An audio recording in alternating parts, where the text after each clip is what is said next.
embrace. I'd like to introduce our panelists. All of the panelists were both fee appraisers and have worked in the banking industry as end users of appraisal reports. So they're going to be bringing some perspective to both sides of the equation. Today we have with us Elaine Liz-Ramirez, MAI CCIM. She is a Senior Vice President and Chief Appraiser of Hancock and Whitney Bank. Jacinto Munoz, MAI, SRA, AI-GRS, AI-RRS. He's the Managing Director and Principal of Cogito Realty Partners, and he's the Chief Appraiser of Citizens Business Bank. We also have John Biordi, MAI, Commercial Appraisal Review Specialist with First Republic Bank, and Molly Skipper Steele, Vice President, Head of Growth Strategy at Apprise by Walker Dunlop. Congratulations on the new job. So right now, I'm going to ask that each panelist introduce themselves in context of both their work in the fee appraisal and end user of appraisal reports, as well as the number one idea that they would like for you to take from this panel. We'll start with you, Elaine. Thank you. Good afternoon, everybody. So I was born and raised in Key West, and I was a fee appraiser there. My stepdad was an appraiser and realtor, and I spent about 20 years in the fee world. And then in 2011, I took a job as a reviewer with Hancock Whitney, and I'm presently the chief appraiser. I've been in that role for about 5 years. I think for me, what I would like for you to take away from this seminar today is that we need to understand that the appraisal landscape has not changed for 30 years. I started in the late 80s, and with the development of FIREA, our profession really has been in a business climate of high barriers, and we all understand that. The high barriers to entry helped us sort of stay status quo. Recent user concerns have daylighted the issue, and it's initiating a review of the barriers and a mandate to reduce them. How will you make decisions in a powerful, unique, and intentional way that allows you to maximize your success and differentiate yourself from your competitors? Thank you. Jacinto? Hey, thank you very much. Thank you all for being here today. It's great to see everyone back out in an annual conference. As Grant said, my name is Jacinto Munoz. I have been in the appraisal profession now in June, was 27 years. Right after I got out of the Navy, I knew I wanted to be in real estate, and I started on the brokerage side, and like I always say, failed brokers typically make the best appraisers because they know what it's like not to make money and they understand real estate. So I went to the appraisal profession. Worked for a small family firm for about 5 years, and then I moved on and had my own firm for about 10 years, decided I wanted to get some banking experience, worked through the recovery of a small bank that almost failed during the downturn. They had lost their ability to lend, they had a cease and desist order, we had to bring them back to health over a 4-year period.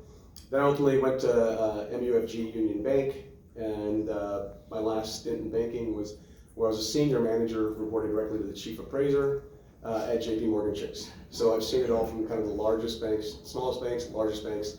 Right after Chase, I joined Apprise by Walker and Dunlop. I was looking at the technology that they were bringing to the platform, and I liked what I was seeing, so I decided to make a move over there. Ultimately, I looked at what my career trajectory was, and I decided to start my own firm, as Grant said.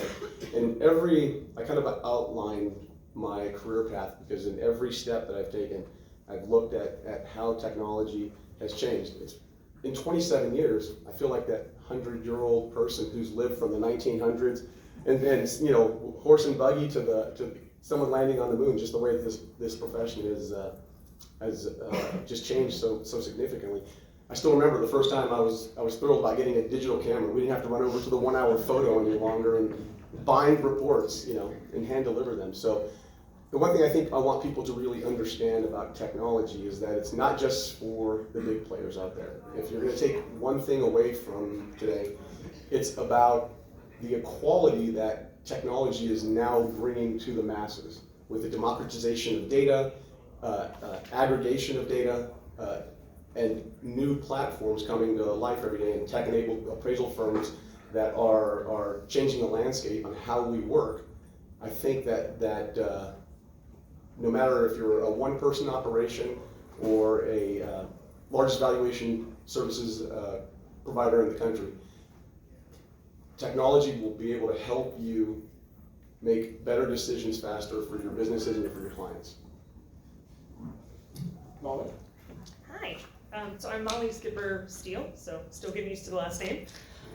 I started off at a small firm that focused on litigation and eminent domain work in DC, which eventually became one of the founding Valcre offices, then moved over to a smaller firm to work on some business development, which was then the first office outside of New York for Biordi, so thanks for seeing you guys. And then from there I went on to AI-RRS, which is a national appraisal management company, and worked on mainly kind of building out the commercial side, but then kind of also took the residential arm under as well. And now I'm with Apprise, so this is my first starting week.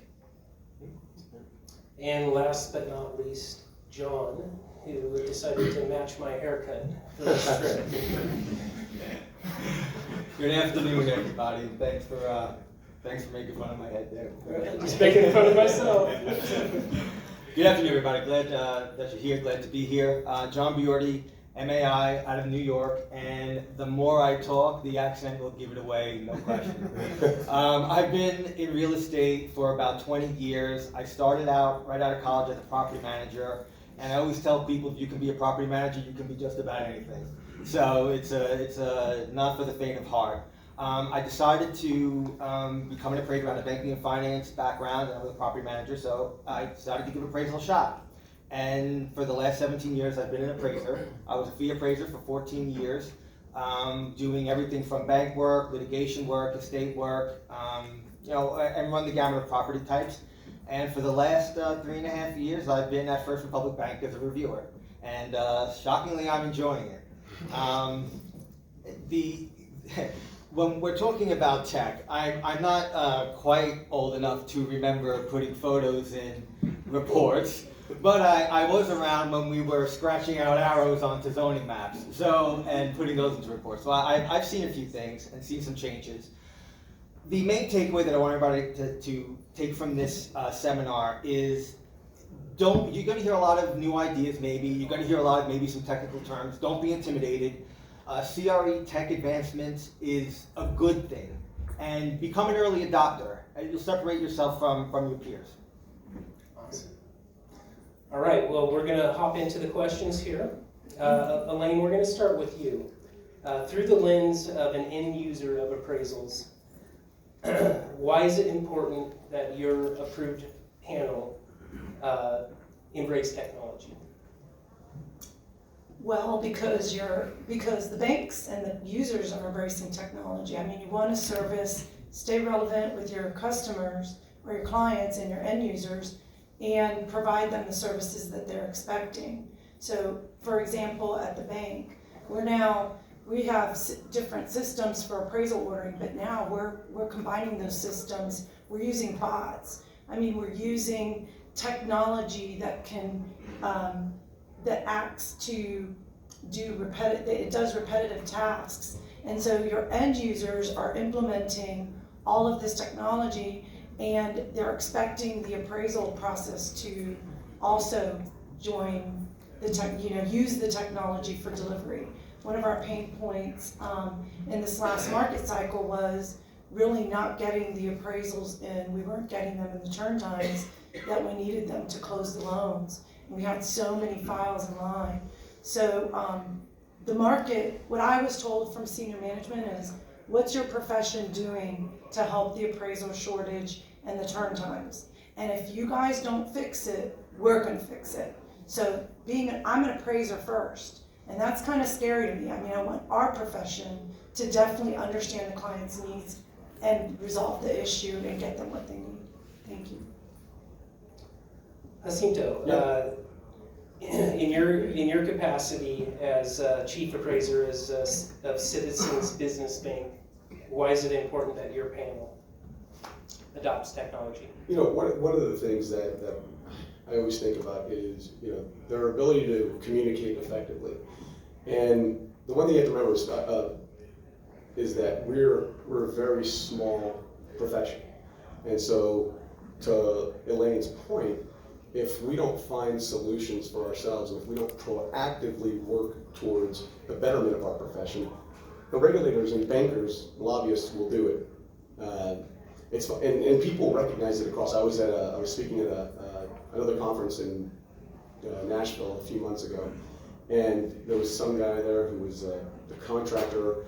It was a larger real estate profession or industry event, and when we were talking about what I do, I was telling him by trade I'm an appraiser, and even he wasn't involved. He was an architect or something. He was selling some product that was for real estate development, and even he knew. He's like, oh, you know, we're behind the 8 ball in technology, but from what I understand, you all are really behind the 8 ball in technology.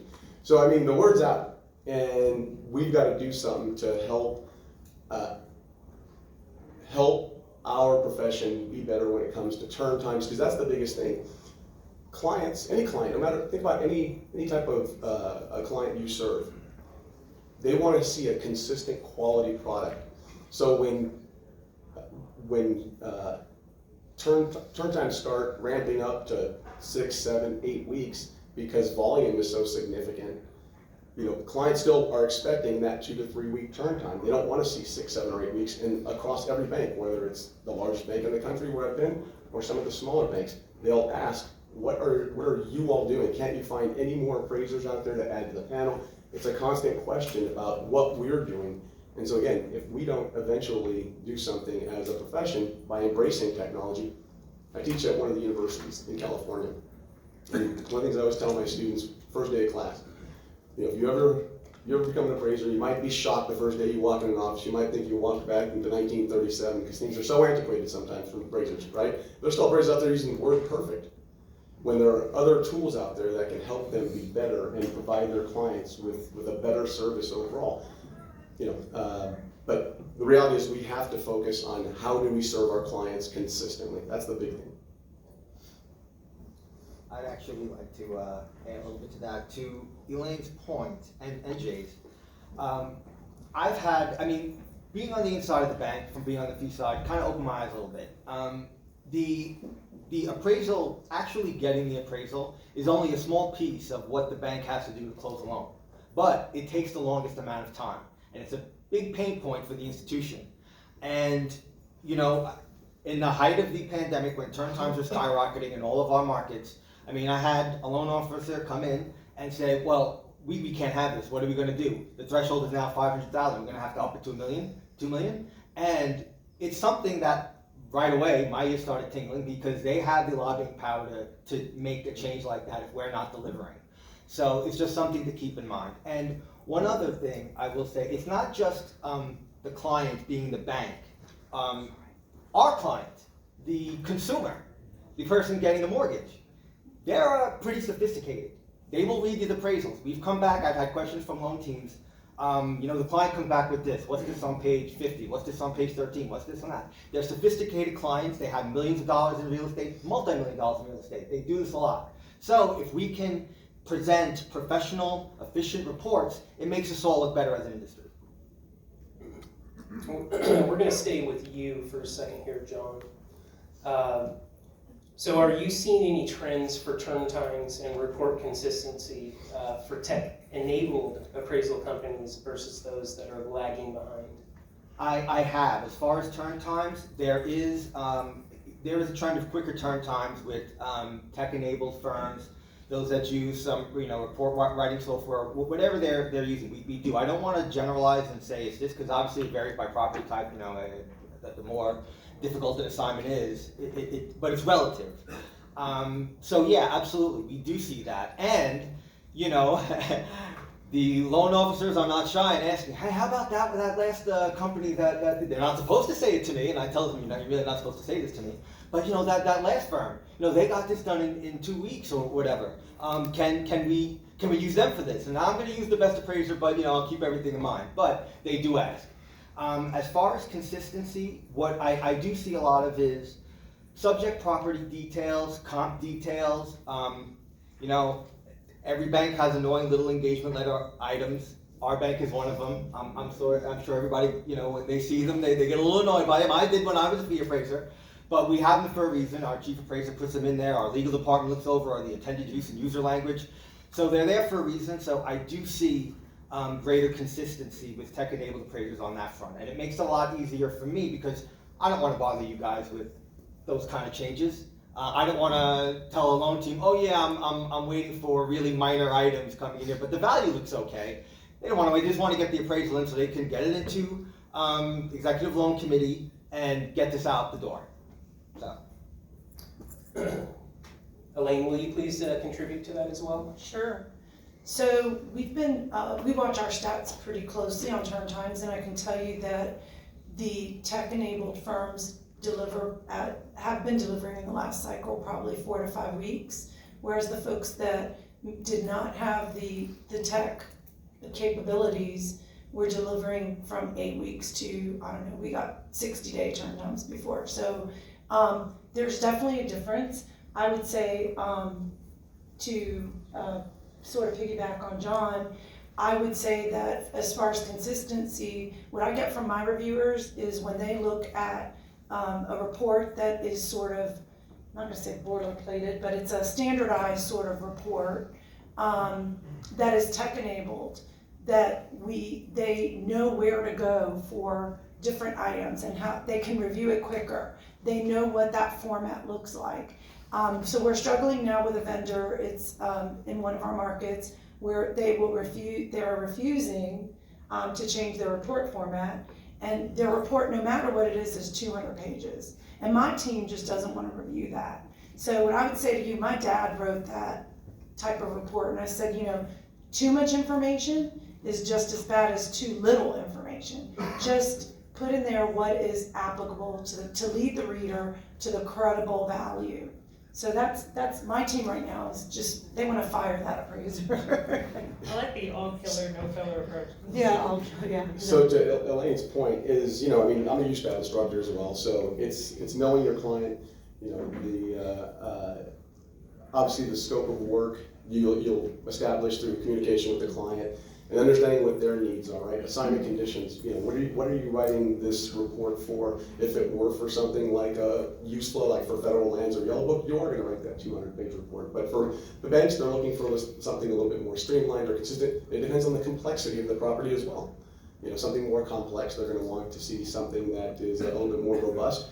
However, when we're talking about turn times, when I was with the largest bank in the country, JP Morgan, they measured turn times precisely for every piece of the puzzle, for underwriting, for how long it took to get the flood, to everything. In the appraisal piece, I can't tell you because it's proprietary what their average turn time was to close a loan, but it is the fastest in the real estate industry. And the longest piece was the appraisal piece. And we would sit down in quarterly meetings and look at every firm and look at how long firms took to deliver reports. And another big piece was how long they took to deliver corrections when review comments were made. Are they delivering them 2, 3, 4 days later? Or are they delivering them within 24 hours? So, and you can tell the firms that are really focusing a lot of their business model towards adoption of technology. Those are the firms that are really having the better turn times most of the time. Not always, there's always aberrations, but the reality is the groups that do embrace technology tend to have the better turn times and just as good a quality, if not better, than the other firms out there with longer turn times. To jump on, Jay, we have the same internal metrics at First Republic Bank where we're looking at the time it takes to order the appraisal, from the time it takes to order, the time it takes to engage, when it comes back to us, how long it takes me or somebody else on my team to review it, what is the appraiser's revision rate, and how responsive they are. So yeah, all these come into the equation because especially during the pandemic, as we, I mean, there were some markets where, the best we could get was 8 weeks. And, there were some difficult conversations that we had to have. And we're looking at all of these and saying, well, we're getting the report in, they're being ordered on time, and we're getting the review out. It's just, this market is just saturated with work, and there's just not enough of us to go around. Eventually that answer gets old, right? So, and as a group, it's not a good thing that we have too much work and I'm so busy and it's taking me 8 weeks to get the reports out. That's not good customer service for our clients. So this is something to keep in mind. I have a question. You're talking about turn times and getting responses back and stuff like that. What sort of fees are you paying these appraisers to, if you're using metrics as about how fast everything is moving along from your point of view, are you actually paying for it? So, My question has two parts. okay. The second part is that you're looking for adoption of new technologies. Yeah, we have adopted new technologies several years ago. I've been paperless for maybe 10 years. But we don't do any bank work because banks won't pay. And so it'll be interesting, you're asking for an awful lot, but are you paying the price it really costs us to produce that document? So what I would say is we pay what the appraisers bid. It's an open bid system, and they bid, what they bid is what we'll pay. And it goes up, it goes down based on how much work they have on their plate. But we don't set any fees, we pay what they bid. Okay, so you say you pay what they bid, but is it a rush to the bottom? No. Or are you saying, well, you bid, say, $5,000, you cannot do that appraisal for $5,000, you underbid, we're gonna give somebody else. Often, if I see someone, like if I have 5 bids, I mean, I know we're getting off track here, but often, if I had 5 bids and there was one that was even really low, I would disqualify that bid just because I would assume that person doesn't know what they're doing. So. Right, I don't think we're actually getting off track because it's to do with technology, Sure. and the cost of technology, and what you guys are paying, but I still, you have not convinced me at all that what you're talking about, all 4 panelists are talking about, is that you're actually putting your money where your mouth is. And I feel that there's too many appraisal firms that can't afford this technology because it's really expensive, it's hard to maintain, not just the teaching of it to all of your staff members, which has a cost, and then you're asking for stuff that has to come back extremely fast, in your opinion. Obviously, 60 days is an awful long time to get an appraisal back. But regardless, if the fees were there, would you get better turn times? And I'm just wondering that it all comes down to dollars and cents, and I don't hear that from you guys. I hear how great this technology is, how everybody has to adapt to it, but are you paying for it? That everybody in this room would want to know the exact same thing, is that we rely on, well, a lot of people rely on bank work as their sole source of revenue, and yet it has been appraisal management firms have destroyed the fee process. And if you're part of, bidding through an appraisal management firm, then you are part of the race to the bottom. And then this conversation, we shouldn't even be having it because, or you guys should not be here because you are part of the overall problem, and technology is not the problem.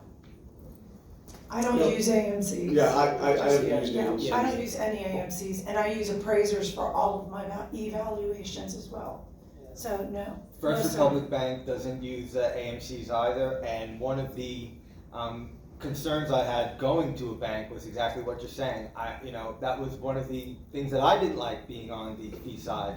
And I think those of you who are on First Republic Bank's panel or do work with First Republic Bank, I think we pay our appraisers. And I think Grant can vouch for that as somebody who was on our panel, that we pay for good work. We understand the work that goes in. I was a fee appraiser, and it was important for us to be able to take care of our appraisers and treat them as the professionals they are and the eyes and ears on the ground that we need to protect the bank.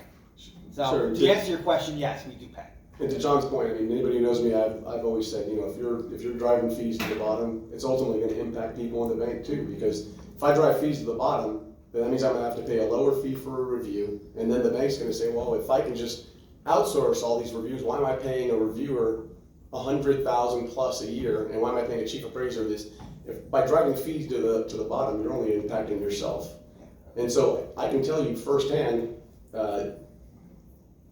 JP Morgan is the only bank in the country that actually has internal appraisers writing appraisal reports. Part of our staff, 100 plus people, we see technology make our appraisers, they write higher quality reports, and they do it faster, and they do it in less time. So, sir, we have an amazing podcast that Valcre puts on called Opinions of Value. It might be something to hash out over, something like that. If anybody else has any questions, we're just going to wait until the very end, and if we have some time, we will tackle them, okay? So, Molly, what competitive advantages come with being a tech-enabled appraiser? Yeah. I mean, I think technology is such an all-encompassing term that kind of breaking that down into things that can help just the efficiency of communication. So whether that's really assessing what methods, if you're working on an appraisal report and you have a trainee question, is it easier to get a Slack or an instant message type delivery of a question? Is it better to get a text? So consider what doesn't drive your attention away and take it too much time to actually get back and focus and make sure training is solved. There's also things like Loom that you can record a video of how you actually walk through a step or a process and send that over. And also spending the time to really set a foundation in place that have some teaching materials, so that way you're not having to constantly train and ask some of those questions. But the supervisor training communication is a huge piece of the efficiency. Elaine, so in your mind, what does it mean to be a tech-enabled appraiser? What are the basic tools that are needed? Well, I think you need to try to use, do research, and as far as for the appraiser on the field, there are programs for measuring properties, there are apps even for measuring properties. We've accepted video, photos. I mean, you have your cell phones now that take pictures. I'm not on the field anymore, so I'm sure that there are a lot of products out there that can help make your life more efficient or your work more efficient. So just to kind of add on that point, you can, the appraisers who are using the tools like OneDrive, like if I need to access a file for a client while I'm out in the field, I can hit OneDrive from the app on my phone and collect a file, send them another report, or send them something else that they need. I can make changes because some of the platforms do provide apps that you can use for their platforms. It's the communication piece, as Molly said, the location that restrictions that have kind of held us in certain geographies. Now we can work remotely. When the pandemic hit, that really taught us that all of the tools that are out there through Zoom, Skype, Teams, that you can work in any setting, and those appraisers who are embracing those are able to generally, again, this is just from my experience in seeing the teams that I've managed be much more successful. And ultimately what that does is it allows the appraisers to focus more on the valuation component, because if you have all these tools that are helping you bring in demographics and information like that, yes, you're still going to go through and double check and look at the information, make sure it makes sense, because that's your duty, and writing the appraisal is just not trusting something that's downloaded automatically, but it gives you more time as an appraiser to focus on the valuation components and making sure that value, because that's, after all, that's what we're being paid for, is our opinion of value. It's the less time formatting and more time on the analysis and the narration that your clients ultimately want in these reports. But if you're constantly kind of re-justifying or changing in Excel or digging and copying and pasting, those are things that some competitors already have built into platforms that they don't have to worry about. It's done for them. I'd also put one example. I used to get questions all the time when I was in the field, like, what are the cap rates in this area? What's the market rent on this block, et cetera, et cetera. And I wish I had something right on my phone where I could quickly just look into it, talk to your client. You look like a hero right there. Oh, well, on this block, it's, market rent is $45 a square foot for ground floor retailers, so on and so forth. So things like that, could just, help you with your clients. All right, changing gears here just a little bit. We're going right back to you, John. So, in working with First Republic Bank, I noted that there are certain things that are critically important to you, particularly the consistency of the appraisal report with the data that First Republic has, subject property driven. So why is that so important to First Republic Bank? So, as I'm sure some of you in this room think that review appraisers check boxes. Well, let me tell you, nobody checks boxes like the closing department of a bank. So yeah, we'll get something, the APN on page 48 doesn't match, or the zip code is transposed. And I'll try and explain, well, no, it's right on this page, this and that, but no, that is not good enough. And as Grant reminded me before we did this, I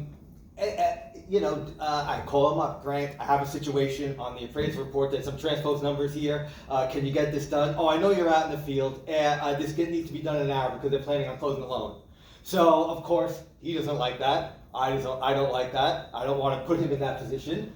The loan team is stressing out, I'm now stressed out, and if there's something, if there's report software or something that we have where we can put that in once, populates the entire appraisal, I don't have to bother you with that, and you could go in the field, go about your day, and not have to deal with that minute issue when you have other appraisals that you have to get done, when you have trainees that have questions, etc., etc. So all this stuff is really just designed to help everybody be more efficient and just focus on the important stuff, as Jay mentioned before, just the valuation. Sorry about that, Grant. Sometimes it was your fault, sometimes it was mine. Jacinto, do you have anything to add to that? Yeah, I mean, as I kind of opened with that, with the consistency piece. That's one thing that clients expect, and they deserve. I mean, consistency. You want a consistent, quality product every time. People go to their favorite restaurant because they get that same meal, that same level of customer service and consistency. The minute they are disenchanted with something, they may not ever go back to that place. So the consistency is a huge part, and again, from having the experience of managing hundreds of appraisers, actually writing appraisal reports, I can tell you that data consistency piece is going to be even more critical for your clients in the coming years.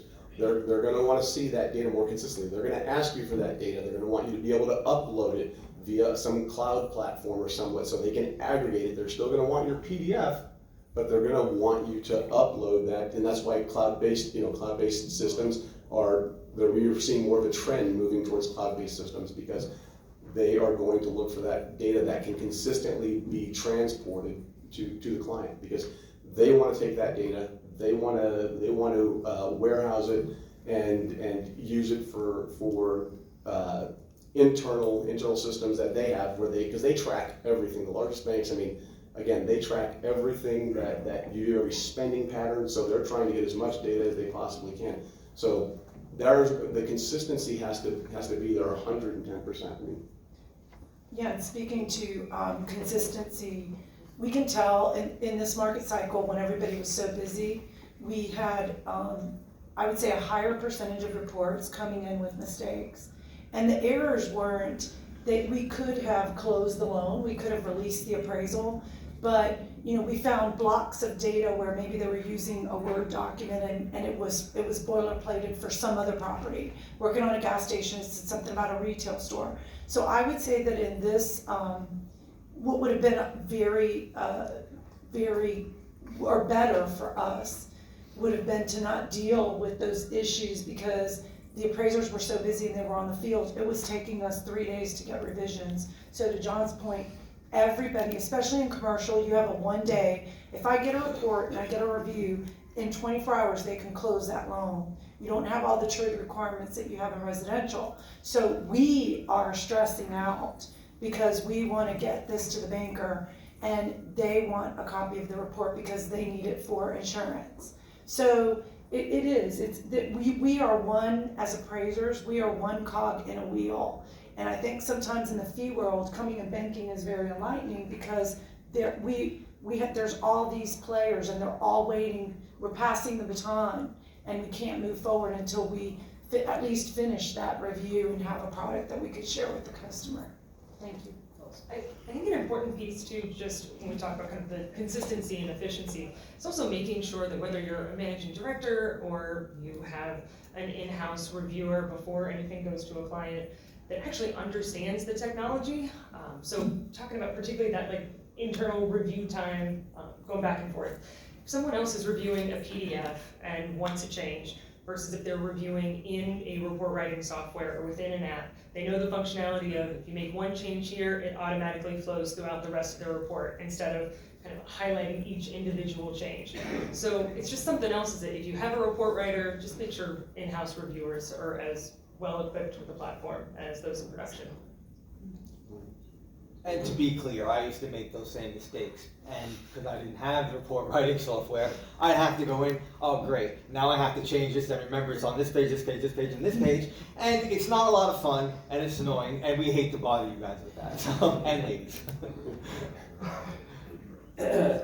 Well, we'll stay with you, John. Inevitably, there are going to be report revisions that have to occur. Are you noticing any differences in turnaround times for appraisers that use valuation software in terms of getting the revisions done promptly?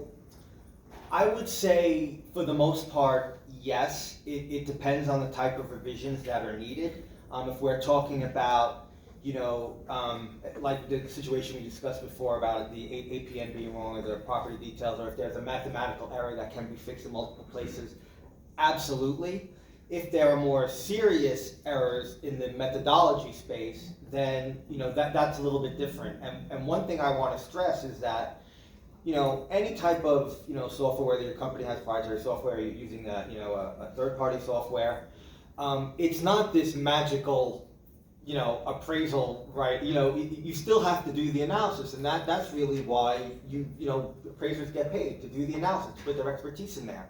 So the technology is just a piece to make the process more efficient. You're able to do more work, run your business a little bit better possibly, but it doesn't replace the analysis that goes into the report. It's just a tool to make it easier for you. So to answer the question, yes, in most cases, but in other cases, no, if it's the more important stuff that the appraisers really use their special skills for. Molly, will you please add to that? Yeah, I mean, even with kind of the variety of the banking experience here, keeping track of different client-specific requirements, unless you have, whether that's, can be as simple as OneDrive or a few other folders or templates that you have that certain sections are added in. There's so many other ways to help yourself keep track of that so that you're not having to kind of go back and reinvent each time. Elaine, as an end user of appraisal reports, is it easy to recognize if an appraiser is using report writing software? And will you let us know some of the key differences that you might be noticing? Yes, we can tell, and it's all of the items that were mentioned have been mentioned previously. It's just the flow, the data flows. So you're not getting a description here of a retail store and it's in a gas station here. So I would say that yes, I think technology also offers, if I was back in the fee world, I would do it better. I think you have to be careful as professionals, because as a reviewer, if we're having to get the job and get the appraisal out for closing, I think in some review situations we would let things go and sort of address them in our review, where there's a math error on page 50, but we're letting this appraisal go because it's insignificant, doesn't impact value. Well, we just had a case recently where the borrower looked at the appraisal and said, this is wrong. this is wrong math, my appraisal didn't look so good, and sent the report into the state. So I would just be cautious. We try to fix that on our end. If it's me reviewing and I know there's a math error, I'm gonna go, hey, would you like the opportunity to fix this? Doesn't really impact, the final value conclusion, which is what I'm saying is credible, but you may wanna clean that up. So I would say that technology would allow those types of issues, or would take care of that, and it would help you really produce a more consistent report.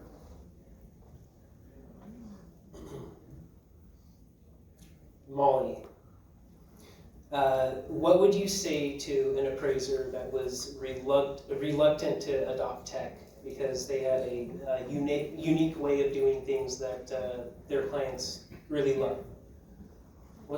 How would you kind of break down that barrier? Keep listening to your client, doing what they like. I think that's first and foremost. No part of technology should be telling your client what they should be getting. It's really listening and implementing what they're asking for. But it's not like limiting your ability to add to the analysis or making that special chart or analyzing the data in a certain way that they'd like to see. But there are ways that tech can support you doing that for your client more efficiently. Elaine, will you please add to that as well? Well, I'm recalling what I would say to the appraiser is, I recall when my dad came and said that there were forms I can't even remember the years, it was probably in the mid-90s. There's commercial forms coming out and we need to try to implement these. Well, in Key West, Florida, not so simple. These assets do not look the same. So I looked at him and said, yeah, we're not doing that. I think I did one condo. So again, I think that the marketplace can make demands for us. They can make us change their way. And I would embrace whatever technology. There are a lot of technology options. Again, if I were in the field world, I would embrace one of those technologies because, again, it's just more efficient. And I think it's what the market is demanding. Right, Users. and to that point is that, obviously you want to have communication with your clients, you want to try to embrace what your clients want, but so long as it doesn't detract from the credibility of the analysis, right? They can't, as we talk about scope of work, they just can't detract from the credibility. But if a client wants to use a certain platform or communication tool, I would always say I'm open to listening to anything anybody has to offer. I'm always looking for new technology. I just heard yesterday, we were in our region meeting and somebody was talking about QB Casa. I never even heard of that. Where you walk into in 25 seconds, it gives you like a whole 3D kind of architectural design of the property in 25 seconds on your phone through LiDAR. Never heard that. I mean, this is the reason why I love, networking with the Appraisal Institute and all the folks the brilliant minds that make up this profession. And again, that's why I say it's great that we have so many people who are open and willing to change and embrace the technology. Like I tell students in university, don't be afraid of technology. You have to embrace it. If you didn't embrace change, we'd still sit in a cave by a fire, clubbing each other over the head. But without change, change is what drives everything every day, and it makes us better. And that's what we should ultimately be trying to strive for, is being a better profession. I do want to add one thing. It's a little bit different, but I have heard, actually spoken to the appraiser, said, I don't really want to use the report writing software because it looks too much like, it looks all the same as some of my competitors. And my answer to that is, here's where you separate yourself. You fill in the blanks, put in the analysis, equate the subject property, details into what's going around in the market. Really, the cream rises to the crop. Really put your appraisal chops to effect with this. It's just an added tool. So, and to one of the points over here to QB Casa, I was talking to another appraiser, and they actually found a software called Hover, which is actually used by architects. and it does the same thing. It does a whole 3D thing, and she was saying, you're involved in the Appraisal Institute. Why doesn't the Appraisal Institute, try and contract with them to have, discounts or something like that? And these are all ideas that we could use, and there's so much out there that as appraisers we could take advantage of just to make our lives easier when we write these reports. The report writing is one piece of this. There's also the communication we talked about. There's the accounting side, and how are you tracking invoice management? There's so many different elements. When we say technology, it doesn't necessarily have to be taking a pause out of production to learn something new. I think we were talking earlier about the efficiency side. You had some good insights on that. Yeah, there are a lot of other things. At the end of the day, we get paid, we make money through doing more appraisal work, right? Or you can take more time off and have more time with your family. The goal, the objective of embracing technology really is trying to be able to do X amount of work and reducing the number of hours you're doing it in. So that way, if I can do, let's just throw round numbers out there, if I can do 10 appraisals in 60 hours, how do we get to a point where I can do 10 appraisals if I'm doing 10 appraisals a month in 60 hours a week, how do I do that in 40 hours? And so now I can take those other 20 hours and either spend time with my family or go on that much needed vacation that you all deserve, or just grind out some more appraisals and make more money. But that leaves a decision to me, and that's where you have to focus on your areas of your business. Do you want to spend them doing accounting and some of these other things that technology can help you run your business? There's so many other aspects outside of just the report writing software and other tools. You want to be able to run a full business and know every aspect of that business when it comes to the accounting, the appraisal piece, the communications with your clients piece. There's all kinds of different things that you can use and tools that you can use as an appraiser to be more effective in what you do. Elaine, I know that we've touched on some of the tools that are available to appraisers out in the field. Are there any other tools available to appraisers to leverage tech while they're out in the field? Again, I think we've spoken about a lot of them. I'll defer to Yeah, Jim. you know what? So we were recently hired, thanks to my boy Schmitty back there. We were recently hired to appraise the before and after for an avocado ranch, and it's like 500 acres, and we're going to use some drone technology to kind of navigate the landscape, because it's really kind of a before and after. We have to look at the planted areas and really get a really good assessment of how that is the topography is laid out. But it's the tools like I said, like the drones, like the OneDrives, the Slack or the Teams, those things for communication. Having CoStar on your phone, to John's point, you're saying, hey, I can look up comps right there in the field and give my clients some real-time information while I'm not driving. But I think those tools collectively help make you a better business person and professional. On the drone piece, I was actually speaking. I'm sure some of you might know Lamar Alice, the drone aficionado and expert. He's presented for our chapter, and he was telling me some of the new stuff that he's got going on. It's high-tech, high-end drones and mapping software. If you haven't taken one of his courses, you should. He's very interesting, he's very engaging, and he does really put together a good course. So, just a little nugget of information there. More CE. There's also on the Appraisal Institute website tech tools, piece yeah. and tools. So if all of this is either overwhelming or exciting, which hopefully it's the latter, there are a good amount of resources there. I know Luke mentioned on the video that a group out of LDAC that John's kind of helping shepherd as well. It's putting together a list of additional resources just so you can understand what some of the landscape looks like, options available, watch some demos, and then see what other appraisers are using and some testimonials there as well.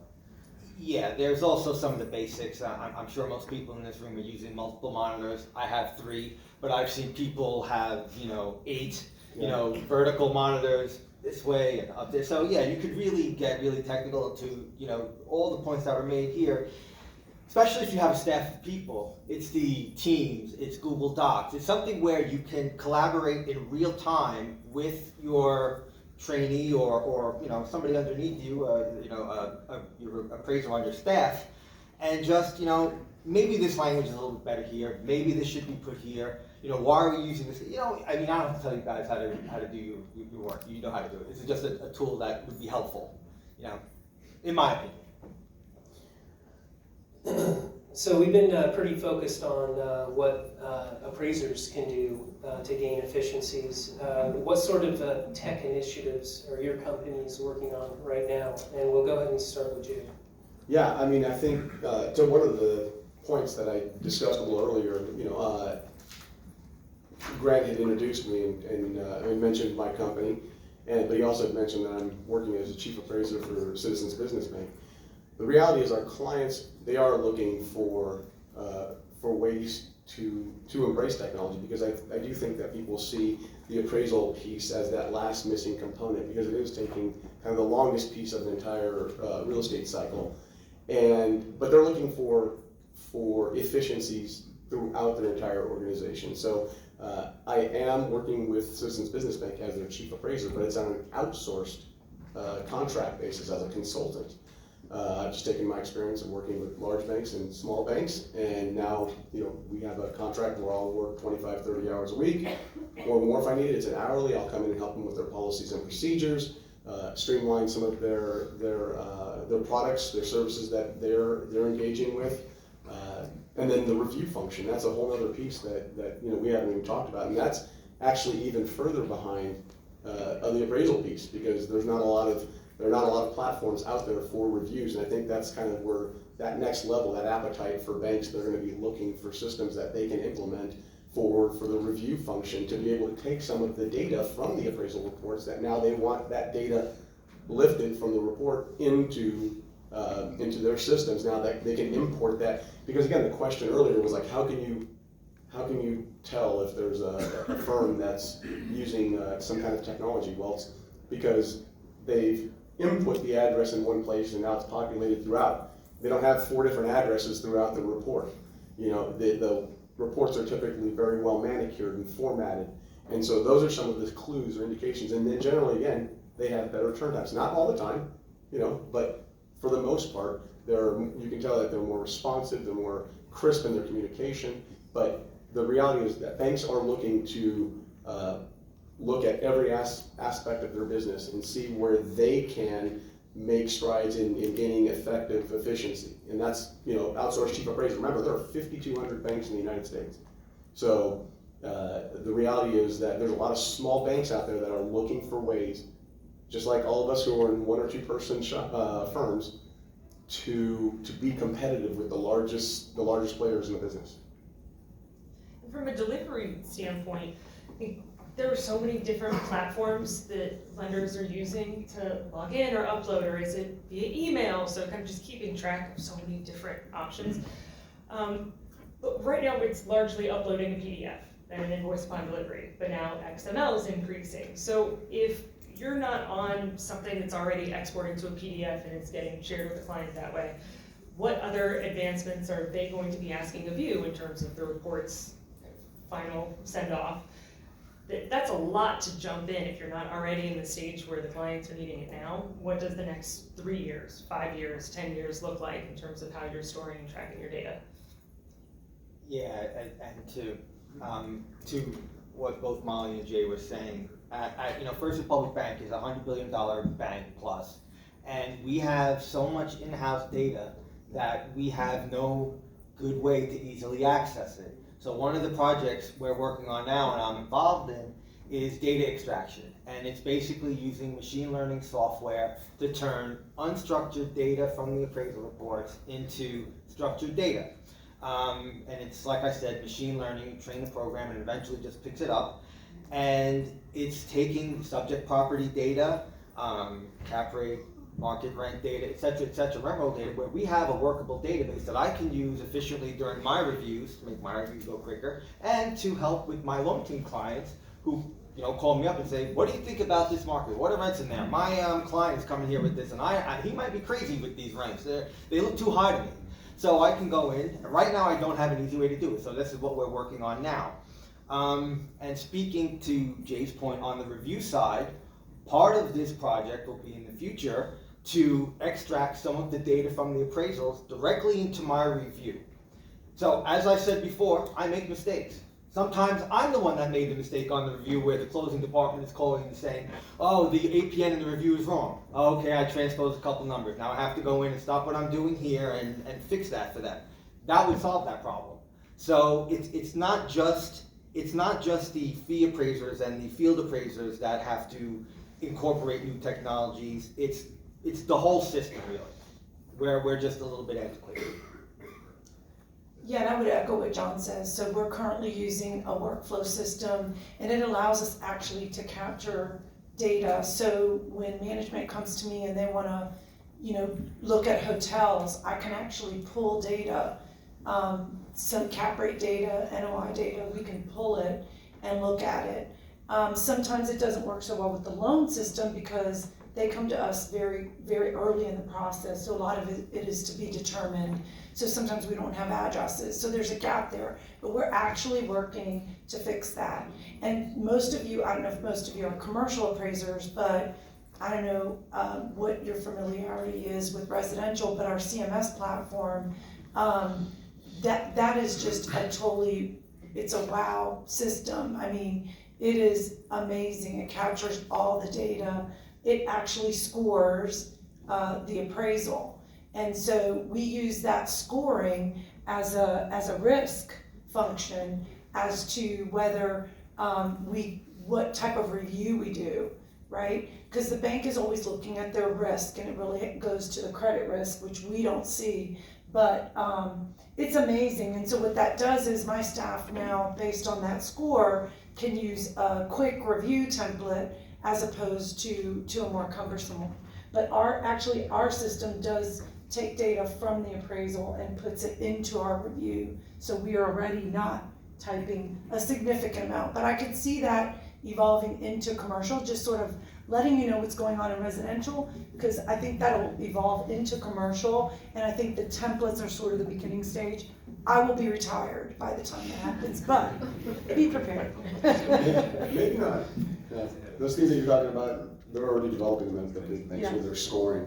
Yeah, scoring the commercial reports, yeah, And not surprised. Are they scoring the appraisers, and does that determine how you bid out your assignments? No. So how long it takes for an appraiser to come back from revision requests, or the timing from a bid response standpoint? Yes, we have to, the FDIC requires us to score.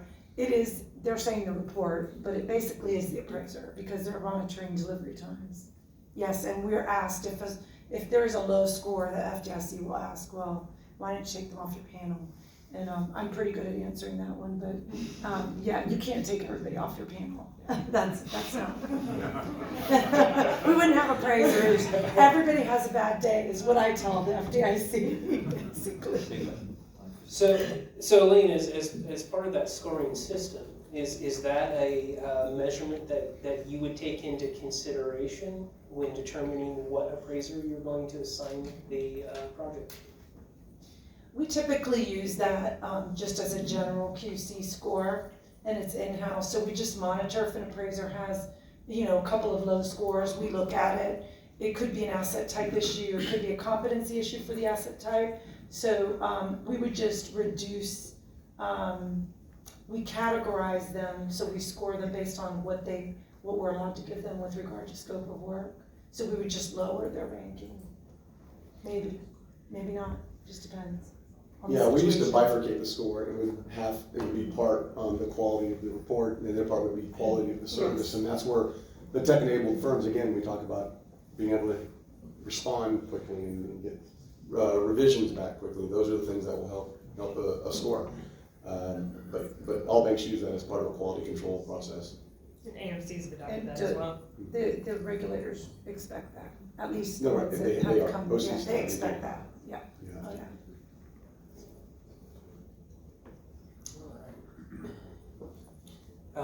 So Elaine, technology continues to accelerate throughout the commercial real estate market.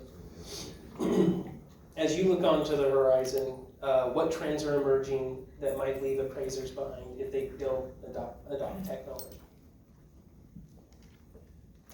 I mean, I think again, it's everything that we've been speaking about today. I mean, we've given a lot of input here, and I think it's all relevant. I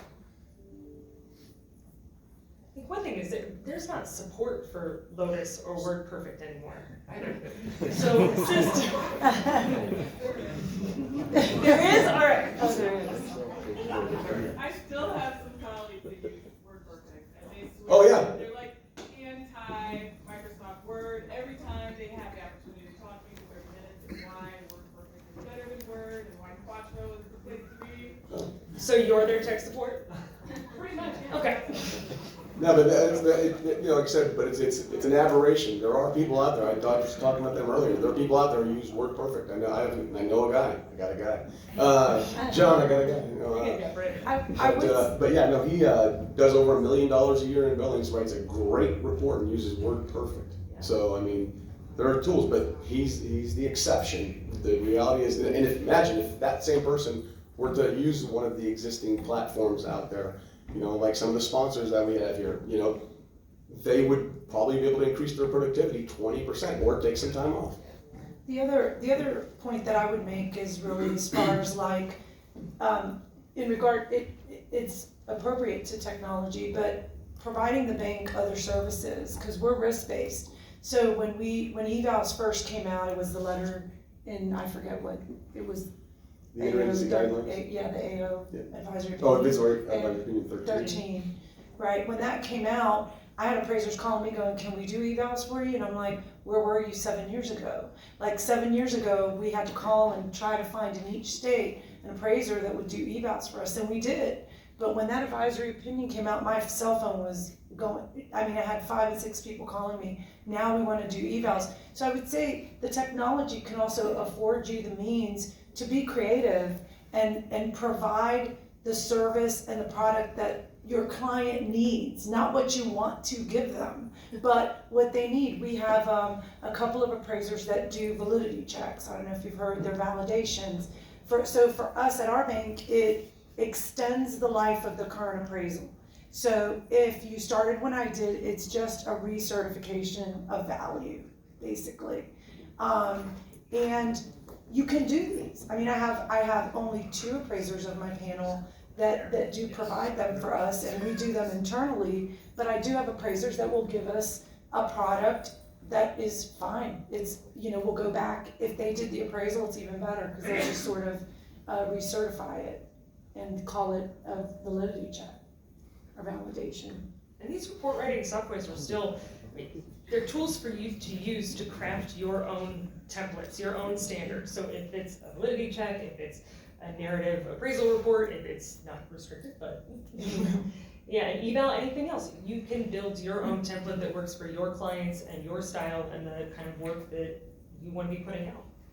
Yeah, and it's about, like, again, embracing change, not being reluctant to try something new. I mean, when I first arrived at Chase, they were because they have 100 plus appraisers writing appraisal reports and doing 10,000 assignments a year. They were putting together these 200, 300, 400 page physical work files, and I was tasked with getting them paperless, and people were saying it's never going to happen. You had the reviewer, you had the appraiser, and over a year, sometimes I'll tell a little story about a person who'd been there 40 years.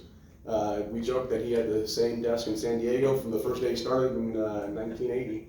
But it's just about, and that's the great thing about a lot of the tech platforms that are available today. They have such great videos and in customer service that will help you get over the hump. And that's what people just they're a little reluctant or a little nervous, is getting over that hump, using that technology for the first time.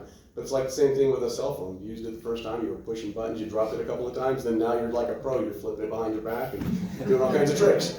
Taking shots, selfies, doing all kinds of stuff, right? But the reality is just, putting yourself out there and doing it. We made sure that we sat with this guy, went out there, showed him how to do things, even if it took 2, 3, 4 times.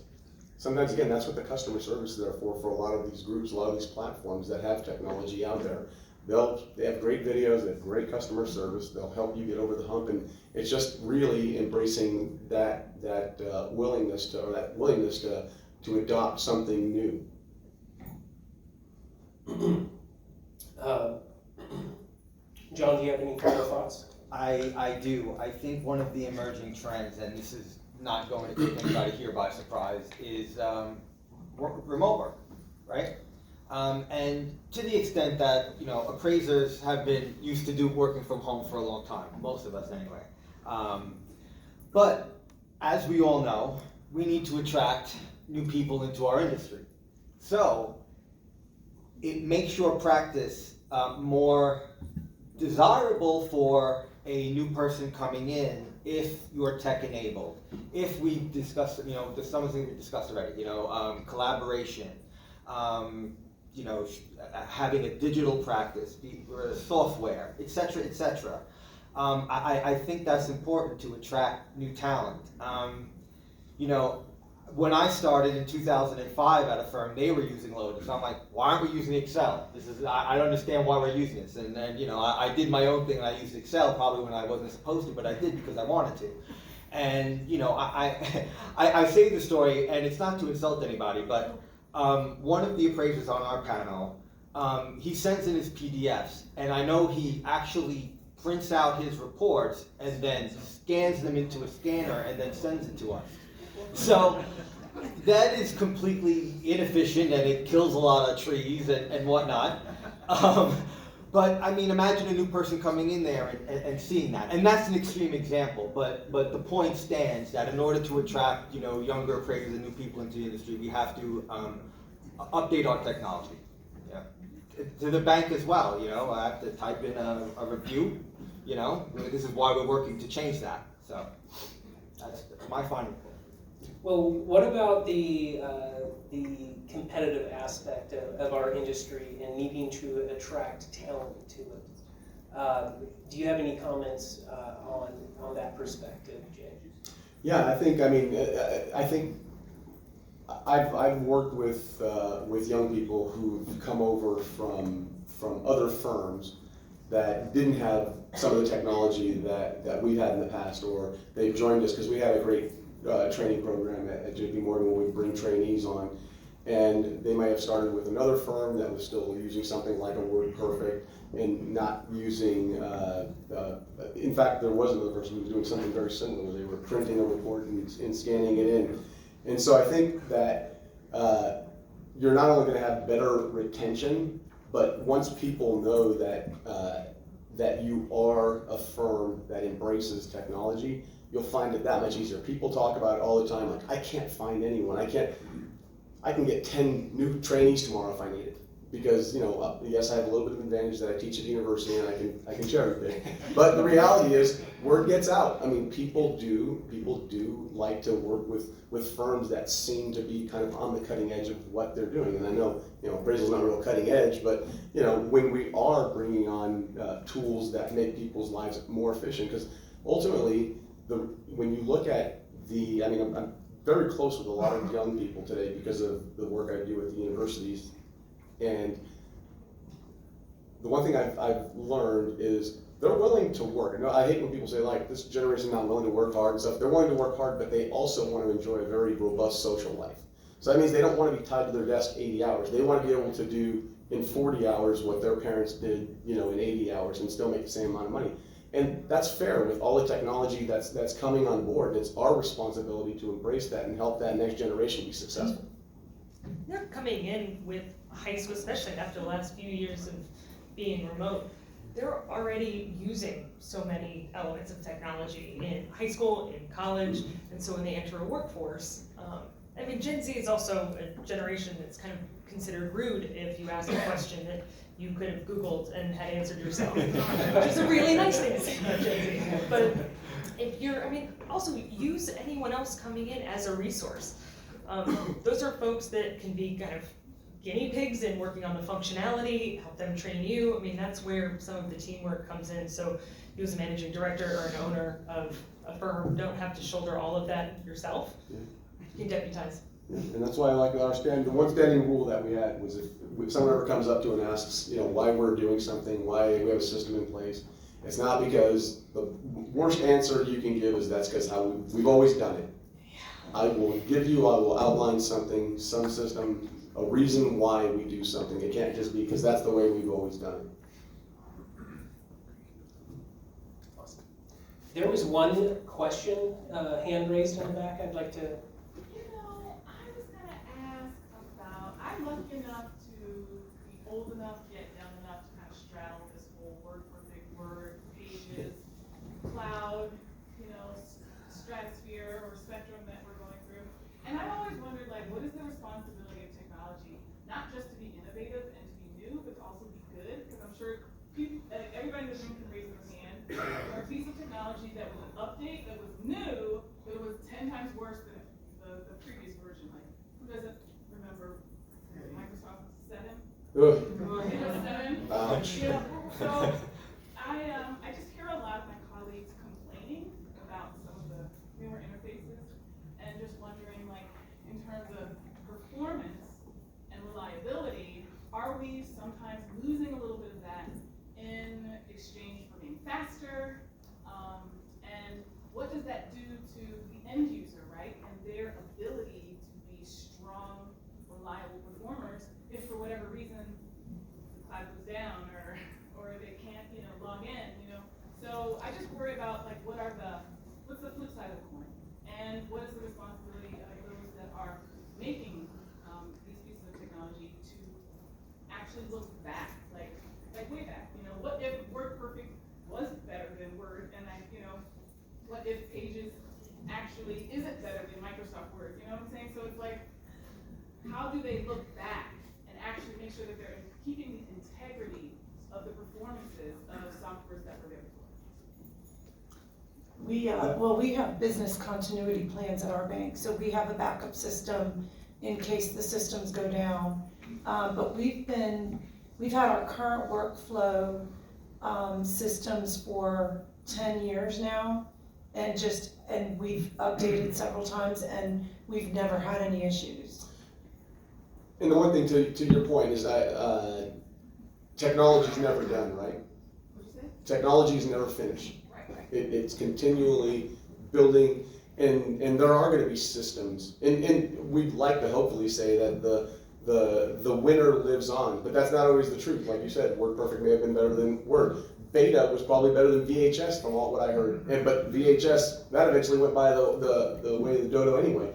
But Plasma was better than LCD. I mean, there are a lot of examples, and all we can do, I think, is learn from, and just build. If we have something in place and that's the winner, that's the one that kind of wins the fight, we just have to build on that and just ensure that our end users are using it and using it as effectively as we possibly can. Are they becoming less capable as individuals because they rely so heavily on technology? And that could be. I mean, we talk about it all the time. And like you said, if the system went down, I mean, we talked about business continuity. That happens that's a plan in the event something goes down. We did have I forgot what they call it, like a hackathon when I was at Chase, where they tried to come up with a way to have our appraisers be able to work, like if their internet systems went down on because we had a cloud-based system there. We didn't have Word and Excel, it was a cloud-based system. So how do we have our appraisers continue to work if something happened with the internet? So there are groups that are working on systems like that, yes. Well, there's so many options out there. So you figure out what works for you and how and why. So if you're always asking yourself, how is this serving me for the purpose that I need right now? And then listening to your clients, understanding where you'd like to be, and then understanding where the rest of the marketplace is, because we're talking about machine learning and now WordPerfect in the same sentence. So if you keep kind of challenging yourself to really get to the root of how things are serving you, then it'll better identify when it's the right time to switch to adopt something else. What new features or functionality are you looking forward to in a rollout? Which ones are you gonna delay doing an update until something else is solved? So. And if you have any functionality issues with Valcre, get on the phone and start yelling out. There you go. We have time for one more question in the back. So I was going to say, kind of along the same lines, I mean, the industry, for us that use Argus, I mean, we kind of all got taken hostage, with the Argus enterprise takeover. And that's an example of where, technology, we actually, all had to shift and pivot with this because that was the only option we had. That, in my opinion, is an impediment to efficiency and faster turn times, because it's just not as user-friendly as the DCF that we're all accustomed to. So I was gonna ask you guys, since we have the luxury of some chief appraisers here, is there any kind of talk or thoughts about, you know, the industry moving away from Argus? Because I mean, it functions great for an enterprise or for institutional type clients, but for us, like on a day-to-day basis, it's really more than what we need. Right, there are some banks, larger banks, that are actually working with other groups out there. There are some other groups out there, so like Rockport, Valuation, a couple of others that, and which was the other one? Fuel. But there are some banks that are looking at alternatives, yeah. We actually had a demo last week with a rep from Rockport, actually. I was just curious if there's any sort of synergy now of anybody taking the lead and maybe, you know, pivot or shift to something away from Argus. If you guys are aware of anything, or is it still just kind of a grab? Yeah, not that I know of. But if someone else kind of becomes the leader in that, then doesn't that create a new version of Argus? Well, correct, but I'm saying, you know, Argus doesn't really have our needs as appraisers and probably for your needs as well in mind. It's a different client, we're just kind of Yeah. supposed to use it. It's an investment client. Yeah. You're talking about turnaround time. Well, Argus does the help turnaround. Fair point. Be I'm with innovative. Yeah, be Are- innovative. I'm with you there. All right, we're all out of time. I do so much appreciate the panelists today. Thank you for providing your expertise.